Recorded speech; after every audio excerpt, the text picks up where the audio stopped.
Ada rangkaian kegiatan sebelum khatib naik mimbar. Di antaranya biasanya Bilal ini membacakan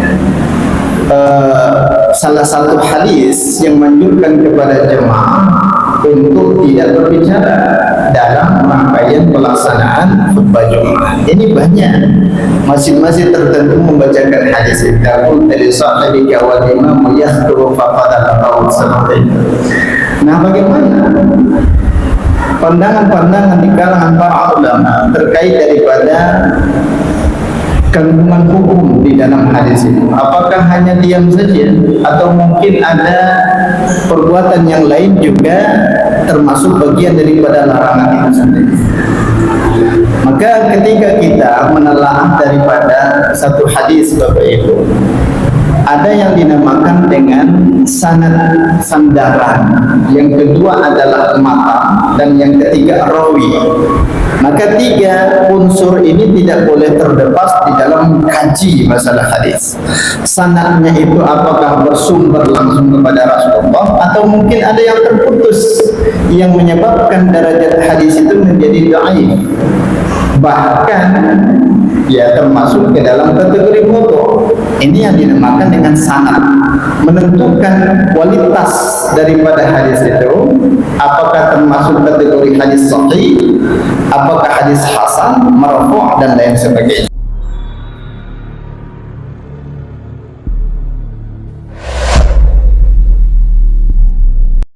Assalamualaikum warahmatullahi wabarakatuh.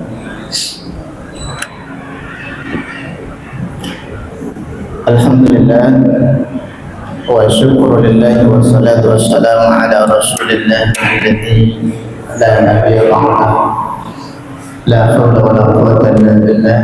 Allahumma la ilma lana illa ma 'allamtana innaka antal alimul hakim. Allahumma shrah lana sadrana wa yassir lana umurana wahlul 'uqdatam min alsinatina yafqahu qawlana. Allahumma a'inna ala dhikrika wa syukrika wa husni ibadatika. Ma'asyiral muslimin wal muslimat, jajaran para alim ulama, jajaran pengurus masjid, cerdik pandai, hadirin wal hadirat, jamaah salat maghrib yang dimuliakan Allah Subhanahu wa taala. Alhamdulillah, bersyukur kita kepada Allah Subhanahu wa taala yang mana pada malam hari yang mulia ini Allah masih memberikan kita kehidupan. Allah masih memberikan kita kesempatan senantiasa masa itu kita bisa maksimalkan dalam mengumpulkan bukti-bukti kebaikan kita, amal ibadah kita yang telah nanti dihadapkan kepada Allah Subhanahu wa taala. Kemudian salawat berikan salam kita haturkan ke junjungan kita, yakni Rasulullah sallallahu alaihi wasallam, yang berlafazkan Allahumma shalli ala sayyidina Muhammad wa ala ali Muhammad. Assalamu alayka ya Rasulullah. Man salaka tariqan yaltamisu fihi 'ilman sahalallahu lahu tariqan ilal jannah. Siapa saja, kata Nabi, di kalangan daripada umatku, sama ada ia dewasa, orang tua dan lain sebagainya, yang selalu meluangkan waktu untuk duduk di majelis ilmu, kelak nanti, kata Nabi, Allah akan mempermudah langkahnya menuju surganya Allah Subhanahu wa taala.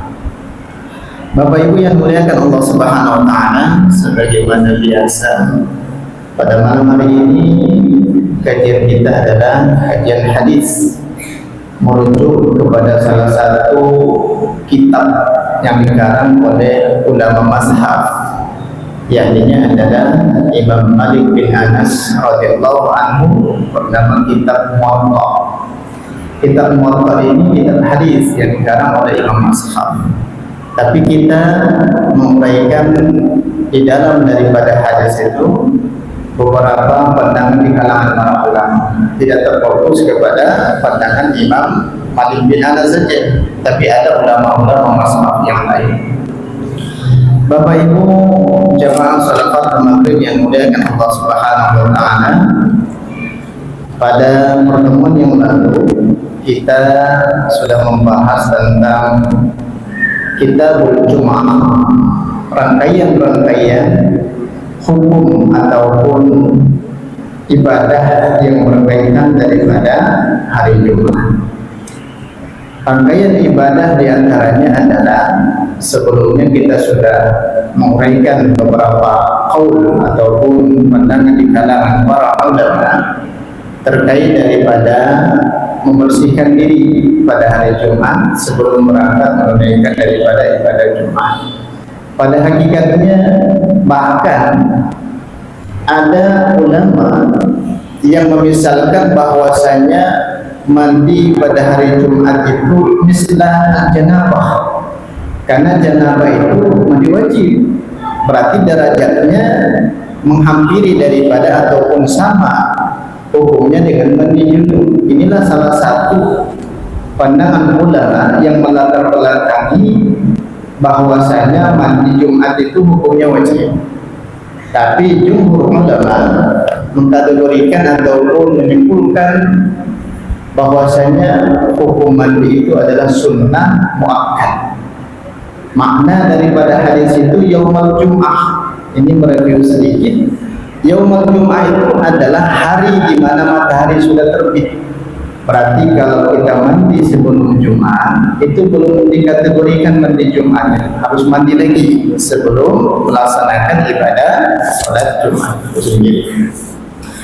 Bapak Ibu yang dimuliakan Allah, maka bab yang pertama di dalam Kitabul Jum'ah itu adalah al-ghusli fi al-amali fi ghusli yaumil Jum'ah, berarti mandi pada hari Jumat.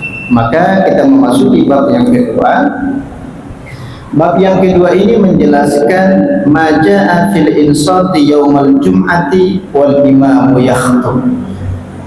Ada rangkaian kegiatan sebelum khatib naik mimbar. Di antaranya biasanya Bilal ini membacakan salah satu hadis yang menganjurkan kepada jemaah untuk tidak berbicara dalam rangkaian pelaksanaan khutbah Jumat. Ini banyak masjid-masjid tertentu membacakan hadis itu. Dari sahibika wal imam yakhtub faqad al-qaul, seperti itu. Nah, bagaimana pandangan-pandangan di kalangan para ulama terkait daripada kandungan hukum di dalam hadis itu? Apakah hanya diam saja atau mungkin ada perbuatan yang lain juga termasuk bagian daripada larangan itu sendiri? Maka ketika kita menelaah daripada satu hadis Bapak Ibu, ada yang dinamakan dengan sanad, sandaran, yang kedua adalah matan, dan yang ketiga rawi. Maka tiga unsur ini tidak boleh terlepas di dalam kaji masalah hadis. Sanadnya itu apakah bersumber langsung kepada Rasulullah atau mungkin ada yang terputus yang menyebabkan derajat hadis itu menjadi dhaif. Bahkan ya termasuk ke dalam kategori mawdu'. Ini yang dinamakan dengan sanad, menentukan kualitas daripada hadis itu, apakah termasuk kategori hadis sahih, apakah hadis hasan, marfu' dan lain sebagainya. Maka kalau kita berbicara masalah matan, itu kandungan daripada hadis itu, tentang apa pembahasan yang disampaikan oleh Rasulullah. Sementara rawi itu adalah ulama kontemporer yang mengumpulkan kembali daripada hadis-hadis Rasulullah sallallahu alaihi wasallam, kemudian memberikan sarah ataupun penjelasan. Bapak Ibu yang dimuliakan Allah, maka hadis yang pertama ini menceritakan kepadaku, kata Malik bin Anas, Yahya an Malik an Abi Zinadi an A'radi an Abi Hurairah. Berarti dari Rasulullah hadis ini kemudian diceritakan oleh Abu Hurairah, karena Abu Hurairah itu levelnya itu adalah level sahabat. Abu Hurairah itu level sahabat. Kemudian diulang kembali menjelaskan daripada hadis ini oleh salah seorang sahabat bernama Abdurrahman bin Hurmuz. Nama aslinya Abdurrahman bin Hurmuz, tapi yang lebih masyhur di kalangan para tabi'in, ulama ini disebut dengan A'raj. A'raj itu maknanya disabilitas, Pak. Karena kebetulan ulama ini kakinya pincang, maka yang lebih kenal orang lain terhadap ulama ini bukan Abdurrahman bin Hurmuz, tapi A'raj. A'raj itu pincang. Tapi kalau sekarang kita sebutkan demikian dengan panggilan ditujukan kepada seseorang yang memang beliau itu disabilitas, beliau tidak menerima. Lah kenapa para ulama dulu menerima hal yang demikian? Karena level kesyukuran kita dengan kesyukuran para ulama dulu jauh sekali perbedaannya. Maka apa yang mereka alami di dalam dirinya, mereka syukuri itu. Mereka tidak beranggapan itu adalah bagian dari kekurangannya, bagian daripada aibnya. Memang itu sudah qadarullah.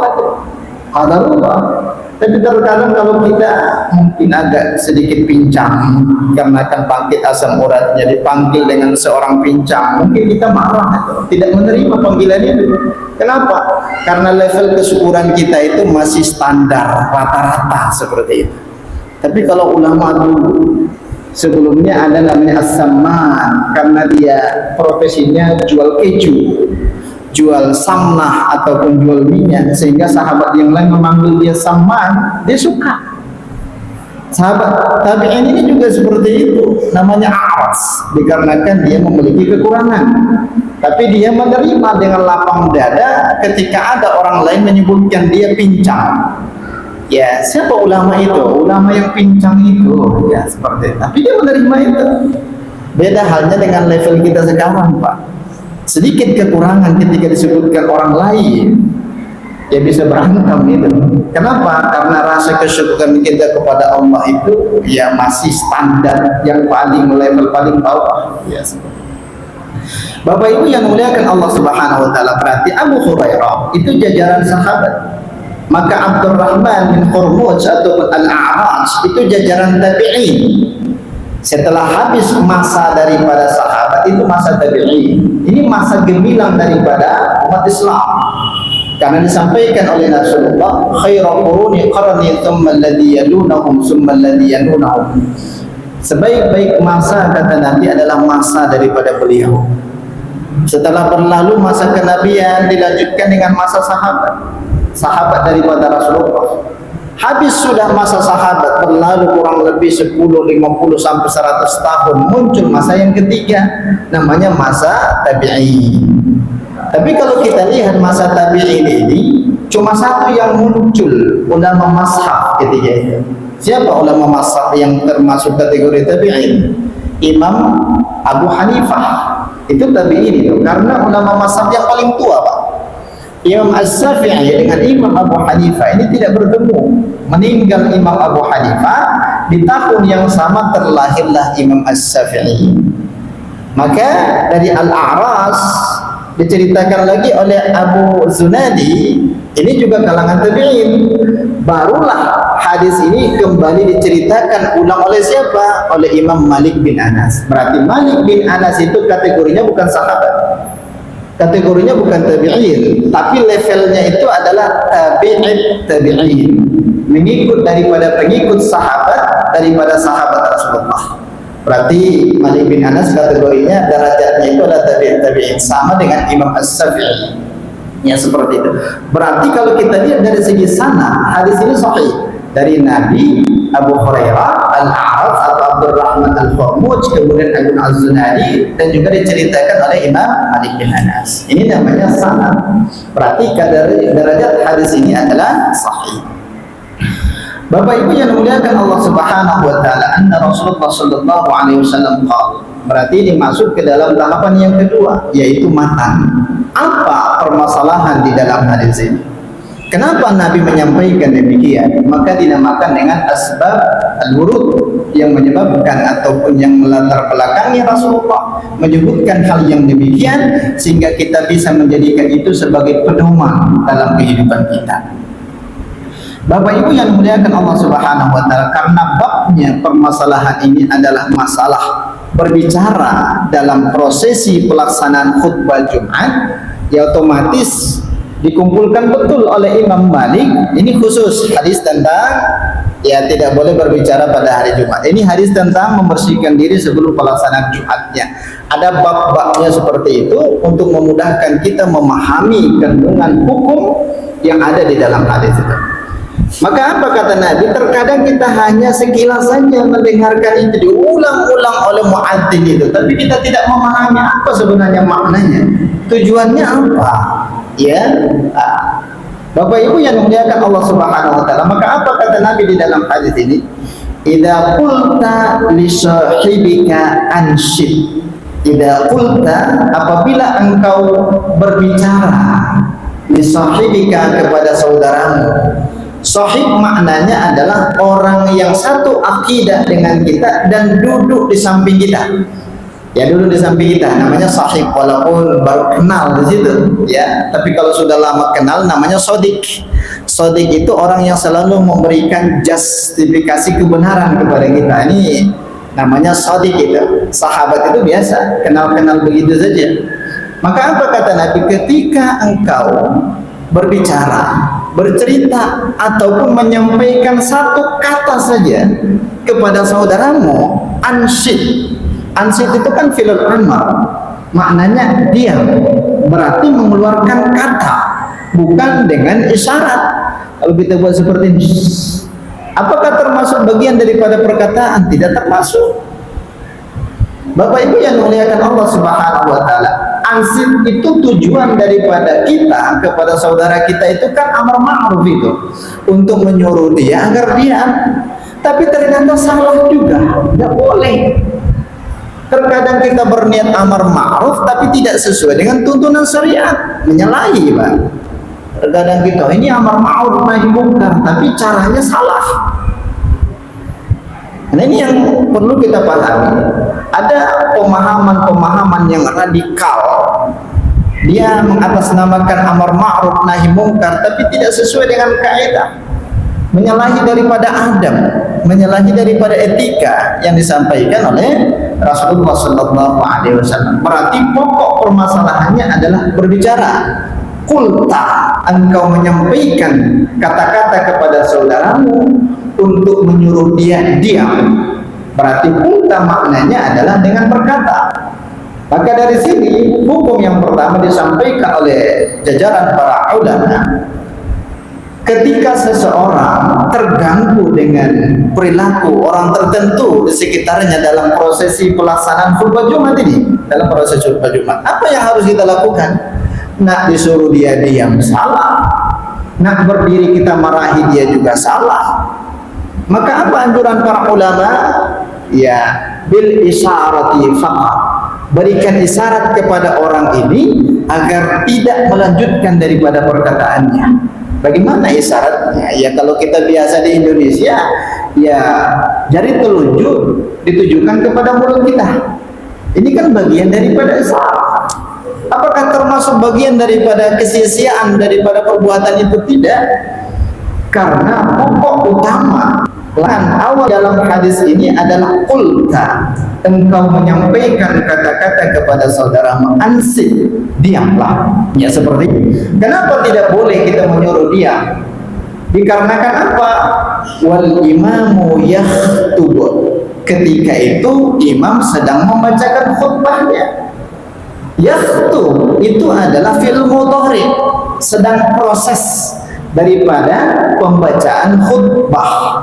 Di sini terjadi dua qaul, Bapak Ibu. Qaul yang pertama, pandangan Imam Abu Hanifah menyampaikan bahwasanya sama ada imam sedang membaca khutbahnya, sama ada imam sedang duduk menunggu khutbah yang kedua, sama ada imam turun dari khutbahnya sampai pelaksanaan Jumatnya, tetap tidak boleh berkata-kata. Berarti satu paket pandangan daripada Imam Abu Hanifah.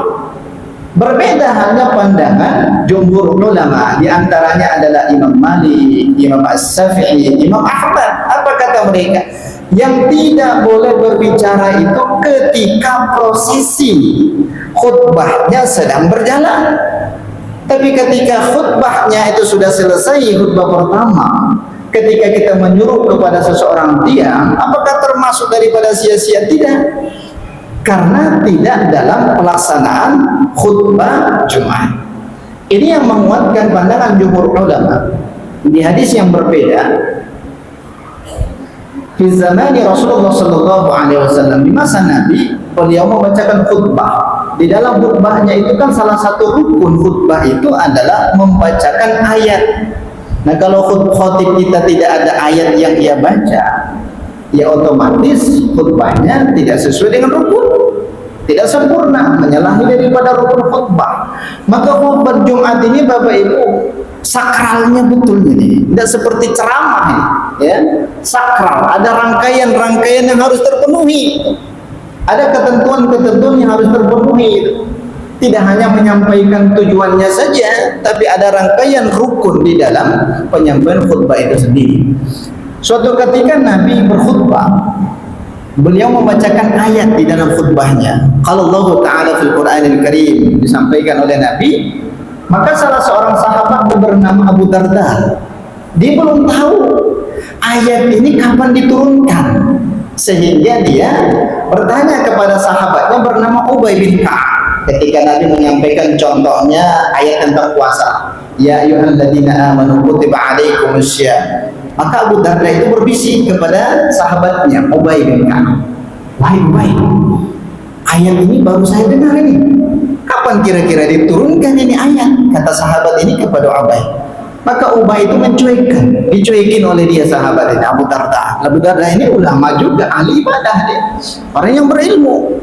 Tidak direspon oleh sahabat ini. Diulang lagi oleh Abu Darda. Wahai Ubay, aku kan bertanya kepada engkau, kapan kira-kira ayat yang dibacakan oleh Rasulullah diturunkan oleh malaikat Jibril atas perintah daripada Allah? Maka Ubay bin Ka'ab ketika itu diam, tidak mau dia menjawabnya. Ketika selesai khatib membacakan khutbahnya, sebelum maju sebagai imam, maka apa kata Ubay?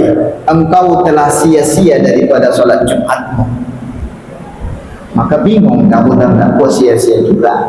Karena beliau ini belum mendengarkan hadis yang disampaikan oleh Nabi, "Idza qulta li sahibika ansik wal imamu yakhtub faqad laghat." Belum sampai kepada Abu Darda, sehingga dia belum terlalu paham apakah boleh berbicara atau tidak. Setelah selesai sholat, kabar ini sampai ngangkat ataupun kabar ini sampai kepada Rasulullah SAW. Maka apa kata Nabi? Betul apa yang disampaikan oleh Ubay itu, wahai Abu Darda, engkau jangan berbicara. Semasa apa? Saya membacakan khutbahnya. Kapan dijelaskan oleh Ubay kepada Abu Darda? Ketika khatib duduk. Ya, berarti maknanya adalah ini menguatkan pandangan jumhur ulama. Ketika khotibnya itu sudah menyudahi daripada khutbahnya itu, larangan untuk berbicara itu hilang. Maka mungkin kita nak menegur, boleh tegur. Contoh mungkin kota infak nak berjalan, jalankanlah seperti itu. Ya. Nah, ini makna daripada yakhtub, sedang membacakan daripada khutbahnya. Tidak serta-merta rangkaiannya, tapi kalau pandangan Imam Abu Hanifah itu satu rangkaian, Pak. Mulai dari khatib naik mimbar sampai muazzin mengumandangkan adzannya, kemudian membacakan khutbahnya, duduk di antara dua khutbah sampai selesai salat, hatta yakhrujul imam, sampai imam keluar daripada masjid, berarti rangkaian pelaksanaan khutbah Jumat sudah selesai. Barulah larangan itu hilang, gugur. Ya, ini pandangan Imam Abu Hanifah. Berarti lebih ikhtiar penjagaan daripada ulama ini luar biasa. Tapi kalau jumhur ulama memberikan dispensasi bahwasanya larangan itu berlaku ketika khatib membacakan khutbahnya. Karena redaksi bahasanya disampaikan oleh Nabi, wal imamu yakhtub. Ketika itu imam sedang membacakan khutbahnya. Siapa imam yang dimaksudkan oleh Nabi?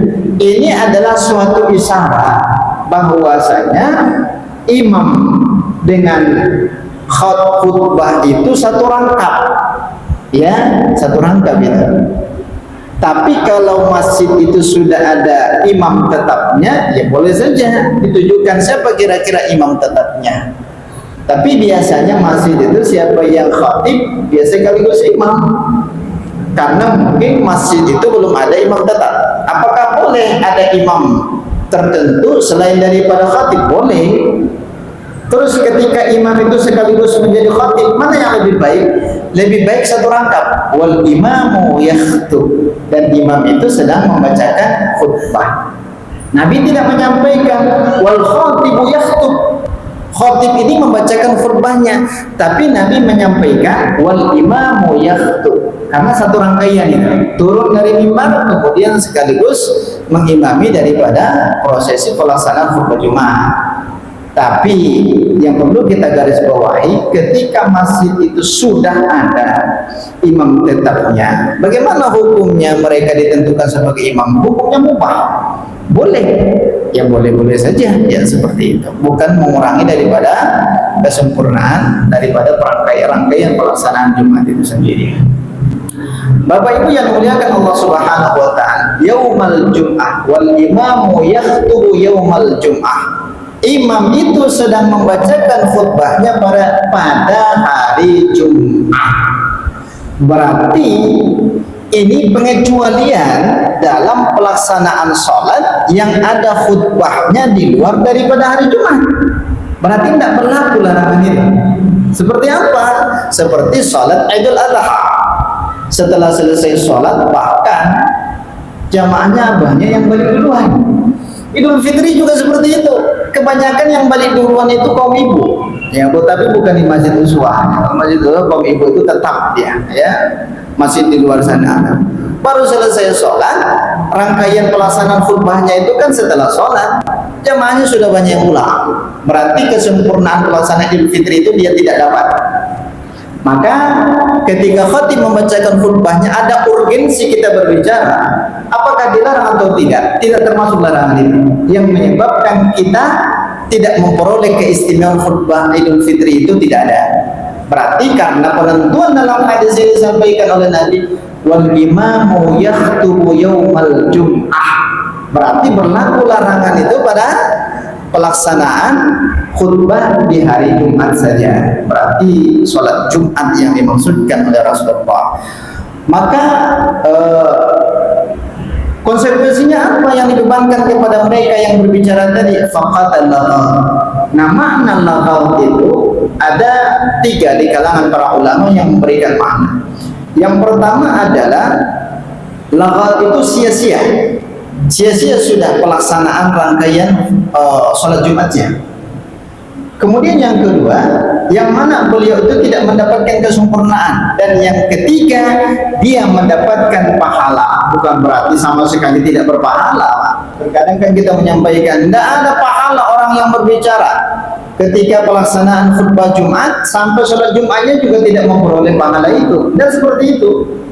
Maka yang ketiga, ketika dia berbicara, diam, itu khatib sedang membacakan khutbah, mungkin tersampaikan oleh kita seperti itu.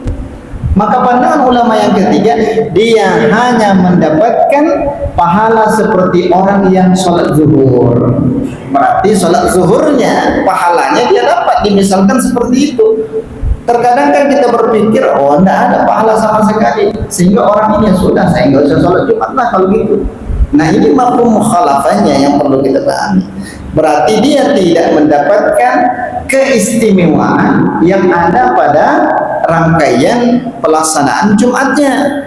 Dia hanya memperoleh pahala persis seperti orang yang melaksanakan sholat zuhur.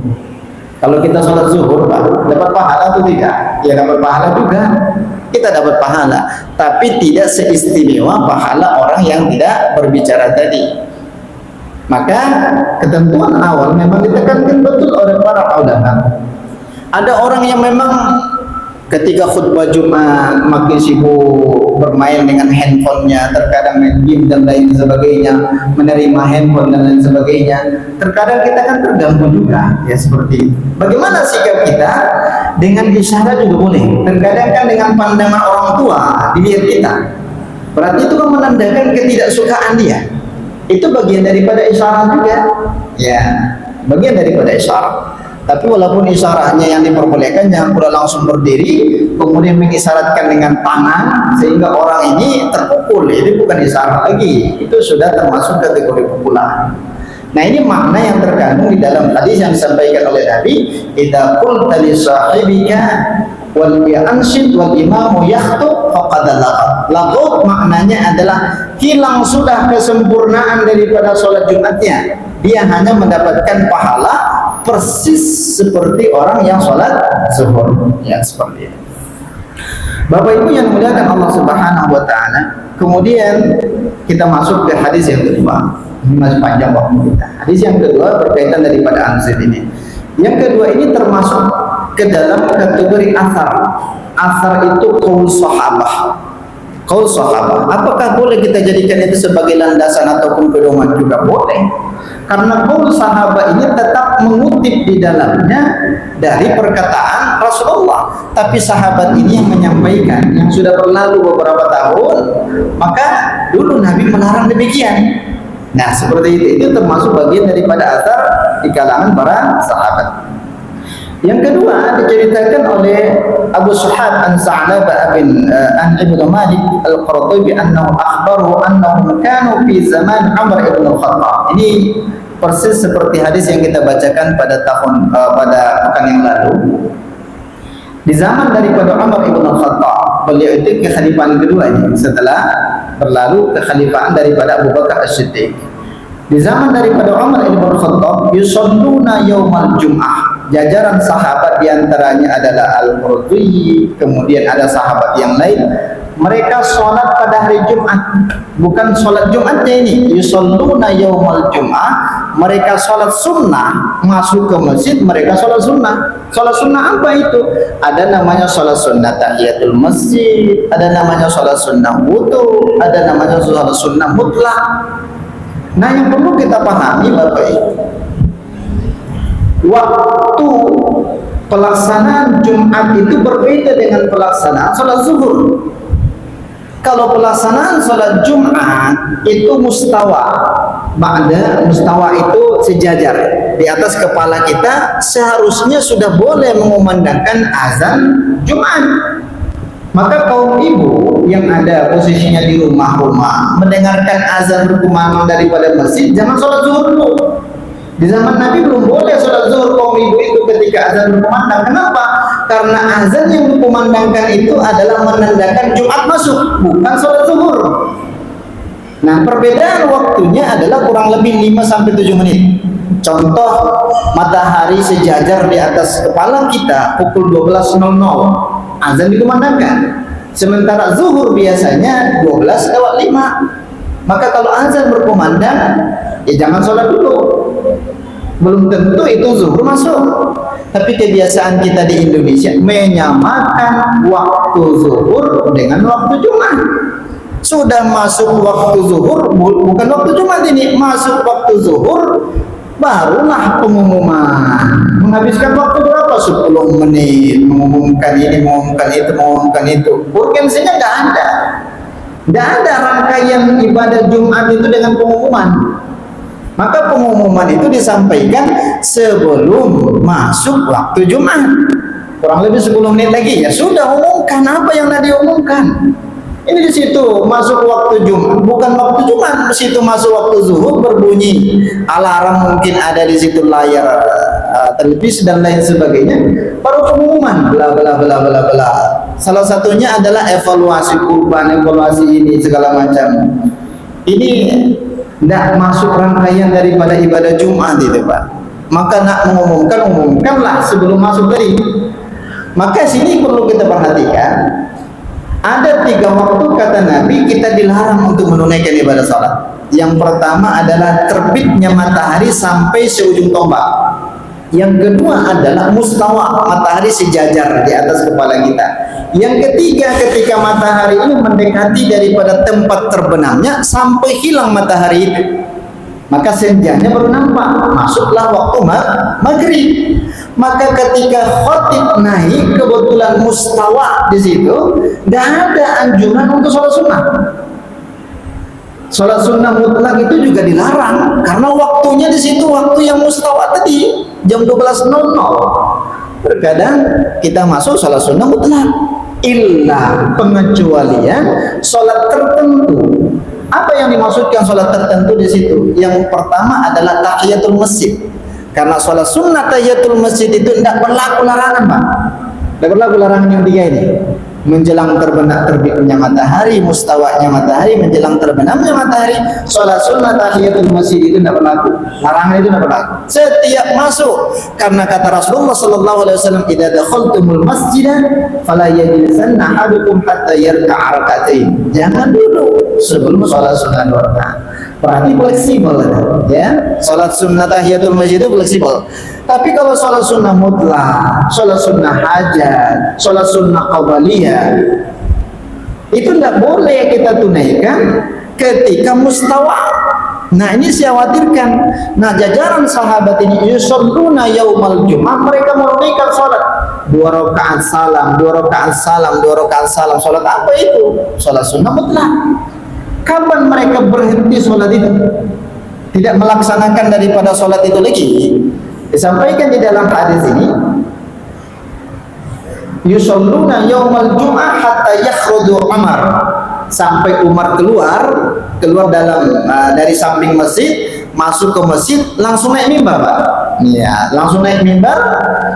Fa idza kharaja Umar annahum kanu wa jalasa 'ala al-mimbar wa adzana al-mu'adhdhinun. Ketika Umar keluar dari rumah, masuk ke masjid, dia naik mimbar masuk. Naik mimbar mengisyaratkan muazzin mengumandangkan adzannya. Nah, ketika azan dikumandangkan, apa kata jajaran para sahabat? Qala Tha'laba jalasna natahaddas. Ketika dalam pelaksanaan prosesi azan itu masih berlangsung, apa kata salah seorang sahabat Tha'laba? Jalasna, kami duduk. Berarti tidak sholat lagi. Ya, tidak sholat lagi. Ketika azan berkumandang, sebaiknya memang kita tidak sholat, Pak. Kecuali kita sholat, belum sempurna sholatnya, azan dikumandangkan. Ya sudah, sempurnakan itu. Tapi ketika azan berkumandang, kita masuk ke masjid, kalau bisa berdiri dulu sebelum tahiyatul masjid. Yang dilakukan oleh sahabat tadi, sholat 2 rakaat, sholat 2 rakaat, sholat 2 rakaat. Ketika Umar naik khutib, kemudian azan dikumandangkan, barulah sahabat ini berhenti dari sholatnya. Kemudian ada cakap-cakap ringan lah dengan sahabat yang lain sembari menjawab azan itu, berbicara ringan dengan sahabat yang lain. Faidha sakatal mu'adzinun, ketika azan itu selesai, sudah terdiam muazzinnya, apa yang dilakukan? Waqama Umar yakhutubu. Kemudian Umar naik, berdiri dan membacakan khutbahnya. Ansatna falam yatakallamu minna ahad. Maka kami diam lagi, tidak ada lagi cakap-cakap ringan tadi, berbicara ringan segala macam, tidak ada lagi. Sehingga mereka mendengarkan apa yang disampaikan oleh Umar Ibn Khattab yang membacakan daripada khutbahnya.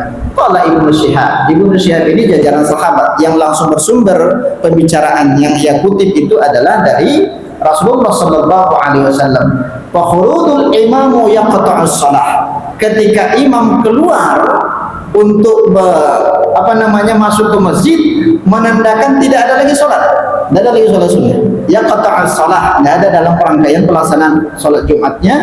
Wa kalamuhu yaqta'ul kalam.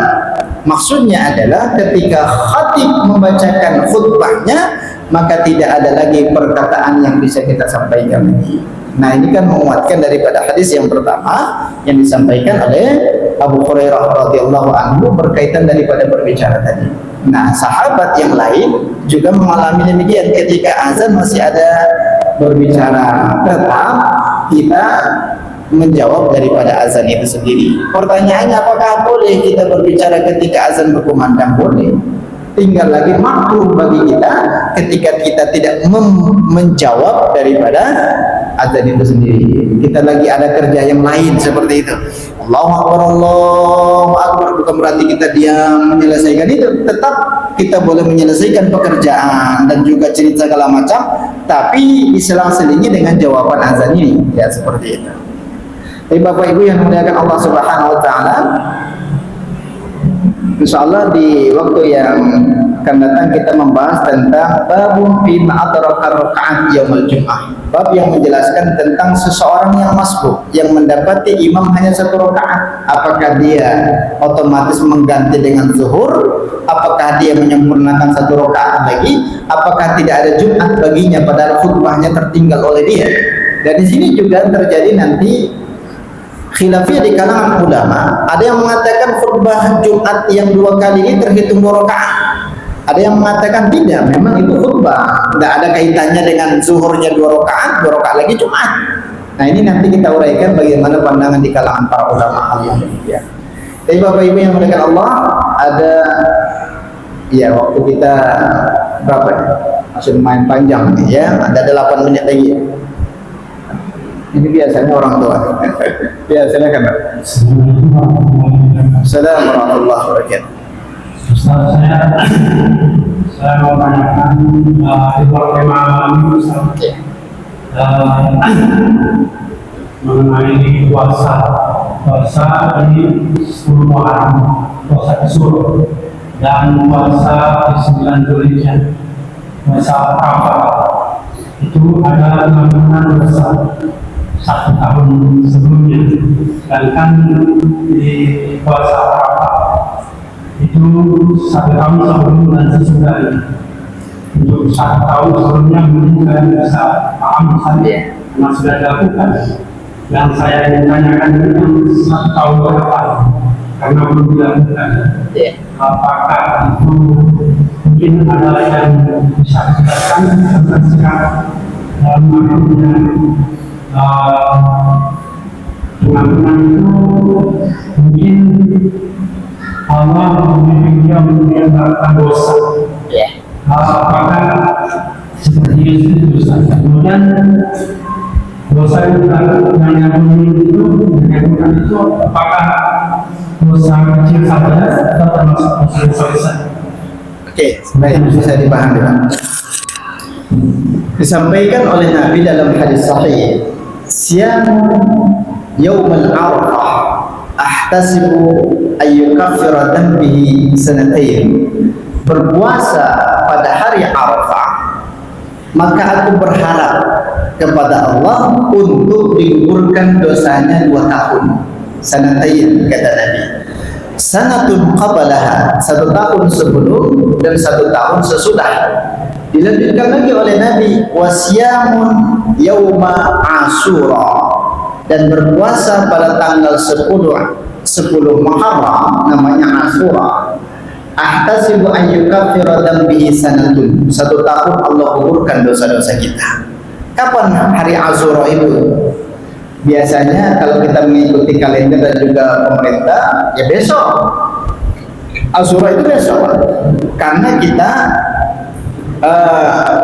1 Muharramnya itu Senin atau Selasa yang tanggal merah? Selasa, berarti Rabu, Kamis 8 hari tambah Rabu dengan Kamis 10, berarti hari Kamis Asyura itu. Hari Kamis Asyura besok. Ya, sekaligus besok hari Kamis, puasa sunnah Kamis, sekaligus tanggal 10 Muharram, double pahalanya. Kalau tidak berpuasa juga, ini terlalu nih. Orang-orang tua nih kalau tidak puasa besok terlalu, Pak. Ya, ada agenda-agenda yang lain cancel dulu yang menyebabkan puasa batal. Tapi anehnya, Bapak Ibu, di situ puasa Asyura, di situ pula kita dapat undangan nikah. Besok ada undangan nikah. Ini macam tak ada lah hari lain. Asyura pula. Biasanya kan ada orang-orang tua kita dari suku tertentu menikah tanggal Asyura pada Asyura itu keadaannya lebih baik. Ya kalau bisa nikahnya malam lah, ya setelah berbuka baru nikah. Ya seperti itu. Nah ini bagaimana halnya Allah gugurkan 2 tahun? Kalau Allah gugurkan dosa kita sebelumnya, mungkin bisa kita terima. Ya berarti Allah itu Maha Pengampun. Tapi dosa 1 tahun yang akan datang bagaimana mungkin? Padahal kita belum melakukan dosa itu. Jangan salah paham di dalam makna itu, Pak. Terkadang kita salah paham. Kenapa mencuri?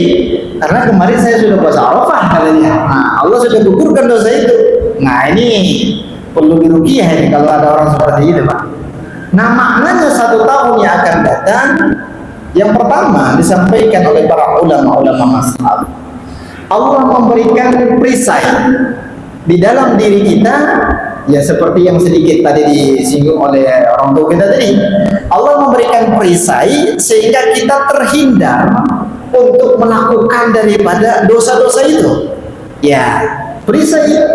Dan yang kedua, Allah memberikan motivasi ataupun semangat di dalam pelaksanaan ibadah tertentu yang menyebabkan karena kita melakukan ibadah itu menggugurkan dosa kita. Ada disampaikan oleh Nabi, innal hasanatu yuzhibna sayyi'at. Engkau melakukan kebaikan, kebaikan itu dapat menggugurkan daripada dosa-dosa. Itu maknanya bukan berarti walaupun kita berbuat dosa sudah digugurkan dikarenakan puasa Arafah. Ini enak betul, kata orang-orang Jawa itu saya dewi seperti itu, suka hati dia, ya. Nah dosa yang mana dia benarkan oleh Allah? Bukan dosa dikarenakan bapak meninggalkan sholat subuh, bukan dikarenakan bapak tidak menunaikan zakat. Itu dosa besar itu. Dosa yang dimaksudkan di situ adalah kategorinya menengah ke bawah.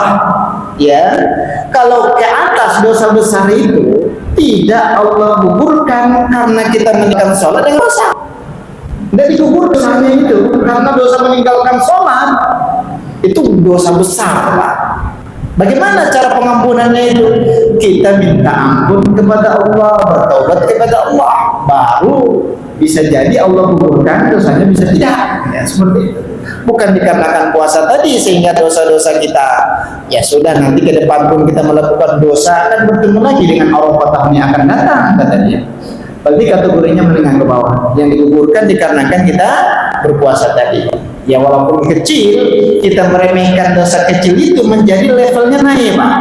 Kita terbiasa dengan dosa kecil, yang membesarkan diri dengan hal itu naik levelnya menjadi sedang. Kita membiasakan sedang itu, biasa Pak, cuma dosa seperti itu. Naik levelnya menjadi dosa berat, dosa besar, walaupun dengan perbuatan yang sama. Nah itu maknanya Allah mengampunkan dosa kita 1 tahun yang akan datang. Itu bukan makna daripada hakikatnya, tapi maknawiyahnya yang disampaikan oleh para ulama. Tapi Allah a'lam. Silakan Pak.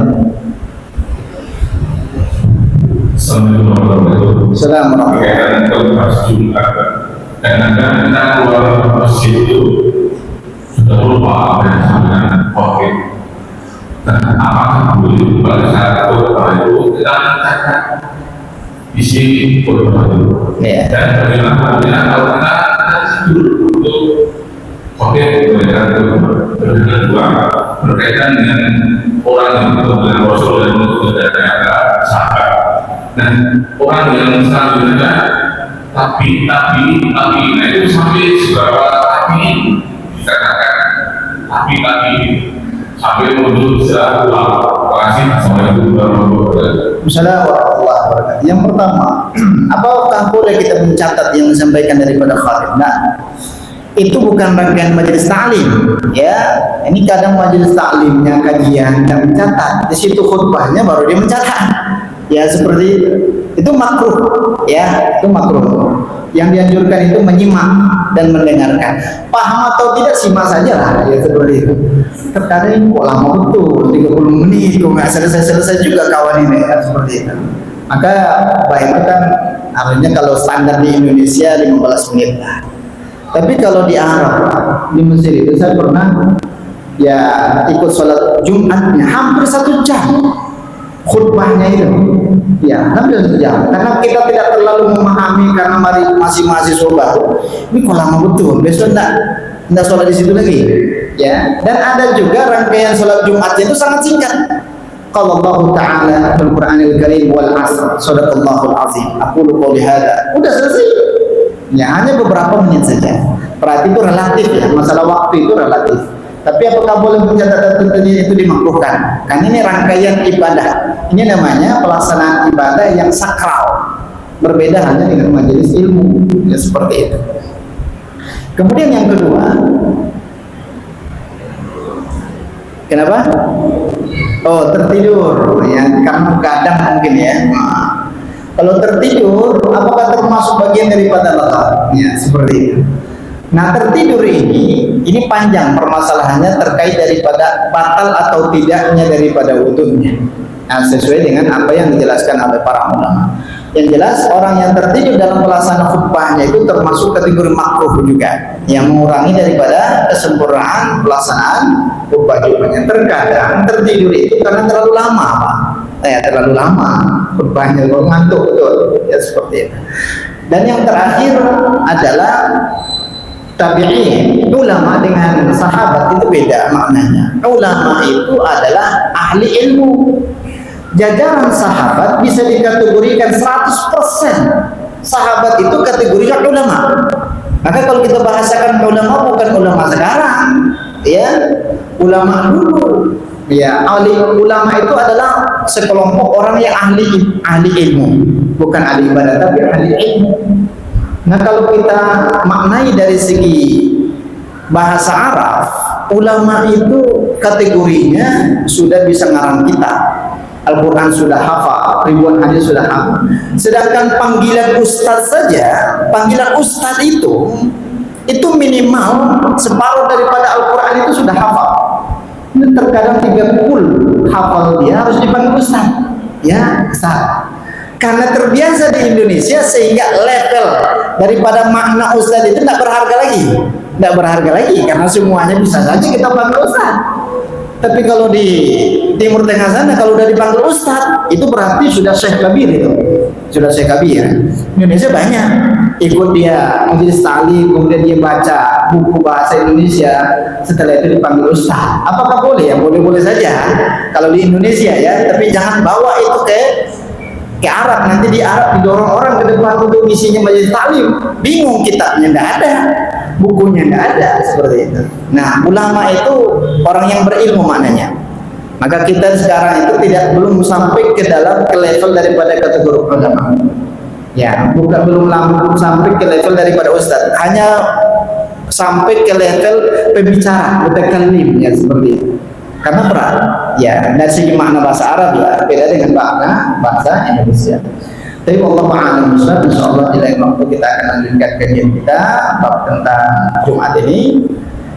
Akhir kalam ini, wassalamualaikum warahmatullahi wabarakatuh.